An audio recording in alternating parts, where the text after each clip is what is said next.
அண்மைச் செய்தி. டாஸ்மாக் முறைகேடு தொடர்பாக விசாரணை நடத்தப்பட்டதில் பார் டெண்டர் விடுவதிலும் முறைகேடு நடந்துள்ளது கண்டுபிடிக்கப்பட்டதாக தகவல் வெளியாகியுள்ளது. கூடுதல் தகவல்களை தருகிறார் எமது செய்தியாளர் கதிரவன். கதிரவன், வணக்கம். முழு விவரங்கள் என்ன? டாஸ்மாக் முறைகேடு தொடர்பாக அமலாக்கத்துறை அதிகாரிகள் தொடர்ந்து டாஸ்மாக் மேலாளர் உள்ளிட்டவர்களிடம் விசாரணைகள் மேற்கொள்ளப்பட்டு வருகிறது. இந்த விசாரணையின் போது டாஸ்மாக் பார் டெண்டர் விடுவதிலும் முறைகேடு நடந்திருப்பது கண்டுபிடிக்கப்பட்டிருப்பதாக அதிகாரிகள் தகவல் தெரிவித்திருக்கிறார்கள். குறிப்பாக ஒரு சில நபர்கள் பல நபர்களின் ஜிஎஸ்டி எண்களை பயன்படுத்தியும் டிமாண்ட் டிராஃப்ட் என்று சொல்லக்கூடிய அந்த டிமாண்ட் டிராஃப்ட்களை கொடுத்தும் பார்களை டெண்டர் எடுத்திருப்பது அமலாக்கத்துறை அதிகாரி விசாரணையில் தெரிய வந்திருப்பதாகவும், அந்த நபர்கள் பல நபர்களுக்கு சப்கான்ட்ராக்டர் போல இந்த பார்களை குத்தகைக்கு விட்டிருப்பதும் தெரிய வந்திருப்பதாக தெரிவிக்கப்பட்டிருக்கிறது. ஒவ்வொரு மாவட்டத்திலும் ஒரு பார்களில் 30 முதல் 40% மேல் இது போன்ற மோசடி செய்யப்பட்டு டெண்டர் எடுத்துள்ளதாக அமலாக்கத்துறை அதிகாரிகள் தகவல் தெரிவித்திருக்கிறார்கள்.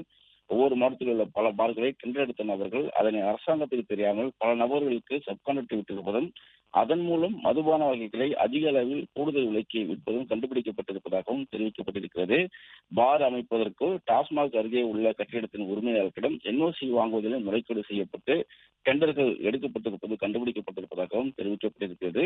பல்வேறு இடங்களில் லைசன்ஸ் இல்லாத பார்கள் தொடர்ந்து செயல்பட்டு வருவதும், அந்த பார்களுக்கும் டாஸ்மாகிலிருந்து மது விற்பனை நடந்து வருவதும், அந்த பார்கள் மூலமாக கூடுதல் விலைக்கு மதுபானங்கள் விற்கப்படுவதாகவும் தெரிவிக்கப்பட்டிருக்கிறது. பல இடங்களில் மாவட்ட டாஸ்மாக் அலுவலர்கள், அரசியல் பிரபலங்கள் ஆகியோர் லைசன்ஸ் இல்லாத பார்கள் நடத்தப்பட்டு வருவதாகவும், அது குறித்த தகவல்களை சேகரிக்கப்பட்டு வருவதாகவும் அதிகாரிகள் தகவல் தெரிவித்திருக்கிறார்கள்.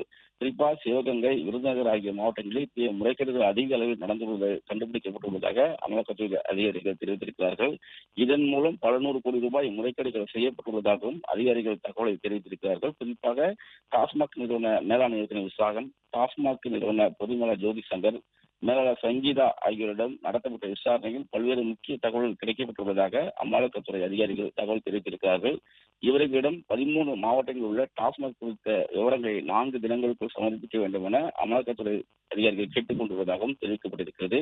நேற்றும் ஜோதி சங்கர், சங்கீதா உள்ளிட்டவரிடம் விசாரணை நடத்தப்பட்டு அவரிடம் இது குறித்த தகவல்களை கேட்டுள்ளதாகவும் அதிகாரிகள் தகவல் தெரிவித்திருக்கிறார்கள். 16, 17 ஆகிய தேதிகள் அமலாக்கத்துறை சோதனை நடத்தியதற்கு பிறகு தற்போது வரை 33 நபர்களுக்கு அமலாக்கத்துறை அதிகாரிகள் சம்மன் அளித்திருப்பதாகவும், அதில் 20க்கும் மேற்பட்ட நபர்கள் பார் டெண்டர் முறைகேடு தொடர்பாக பார் டெண்டர் எடுத்த ஒப்பந்ததாரர்கள், டெண்டருக்காக டிடி எடுத்து பயன்படுத்தப்பட்ட ஜிஎஸ்டி நம்பர் உரிமையாளர்கள், மாவட்ட டாஸ்மாக் அலுவலர்கள் என சம்மன் 20 பேருக்கு கொடுக்கப்பட்டிருப்பதாகவும் அதிகாரிகள் தரப்புல தெரிவிக்கப்பட்டிருக்கிறது. அவர்களிடம் விசாரணை நடத்தப்பட இருப்பதாகவும் தெரிவிக்கப்பட்டிருக்கிறது.